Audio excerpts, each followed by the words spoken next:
আপনাদের সবাইকে মিষ্টি রাজু রান্নাঘরে স্বাগত। আজকের রেসিপি শাহী পনির। চলুন তবে দেখে নেওয়া যাক কীভাবে রেসিপিটি করা হয়েছে। তার আগে চ্যানেলটি সাবস্ক্রাইব না করে থাকলে অবশ্যই লাইক, সাবস্ক্রাইব এবং শেয়ার করে দেবেন। এখানে 500 গ্রামের মতো পনির নিয়েছি। এভাবে কিউব কিউব করে কেটে নিয়েছি পনিরটা। এখানে নিয়েছি কিছুটা কাজু, কিছু কিশমিশ, 1 ইঞ্চ আদা, 4টে কাঁচা লঙ্কা, কিছু চালমগজ আর কিছুটা পোস্ত।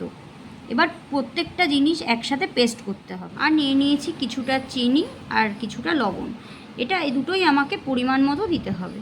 গুঁড়ো মশলার মধ্যে নিয়েছি 2 চামচ জিরে গুঁড়ো, 2 চামচ ধনে গুঁড়ো, 1 চামচ কাশ্মীর লঙ্কার গুঁড়ো, 1 চামচ হলুদ, 1 চামচ লাল লঙ্কার গুঁড়ো, আর নিয়েছি ভাজা জিরে গরম মশলা। এইটা আমাকে সবার লাস্টে দিতে হবে।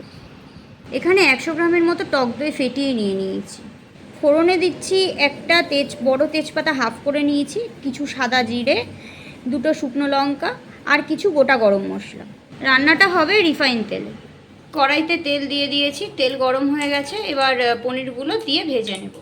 পনির দিয়ে দিয়েছি, পনিরগুলো এবার হালকাভাবে এপিট ওপিট করে নিতে হবে, বেশি ভাজবে না তাহলে শক্ত হয়ে যাবে। পনির ভাজা হয়ে গেছে, এবার পনিরগুলো আমরা তুলে একটা পাত্রে রেখে দিচ্ছি। এবার বাকি পনিরগুলো ভেজে নিচ্ছি। এবার ওই তেলেই তেজপাতা, শুকনো লঙ্কা আর গোটা গরম মশলা, ফোড়নটা একটু ভাজা ভাজা হয়ে যাওয়ার পর যেই মশলার পেস্টটা করে রেখেছিলাম, কাজু, কিশমিশ, চালমগজ, পোস্ত, কাঁচা লঙ্কা, আদা, সেই পেস্টটা দিয়ে এবার ভালো করে নাড়তে থাকবো। এবার সব গুঁড়ো মশলাগুলো দিয়ে ভালো করে মশলার সাথে মিশিয়ে নেব। এবার স্বাদ মতো চিনি দিয়ে ভালো করে মশলার সাথে মিশিয়ে নেব। মশলা দিয়ে তেল ছেড়ে গেছে, মানে মশলা কষে গেছে। এবার আমরা টক দই দিয়ে দেবো, ফেটানো টক দইটা। টক দই দিয়ে দিয়েছি। এবার টক দইটা ভালো করে মশলার সাথে মিশিয়ে আরেকটু ভালো করে কষিয়ে নেব। সামান্য লবণ দেব। মশলা কষানো কমপ্লিট। এবার পনিরগুলো দিয়ে ভালো করে মশলার সাথে মিশিয়ে নেব। এবার ভাজা জিরে গরম মশলা গুঁড়োটা দিয়ে দিলাম। সামান্য ঘি দিয়ে ভালো করে মশলার সাথে মিশিয়ে মিনিট 2 পরে নামিয়ে দেব। রেডি হয়ে গেছে আমাদের শাহী পনির রেসিপি।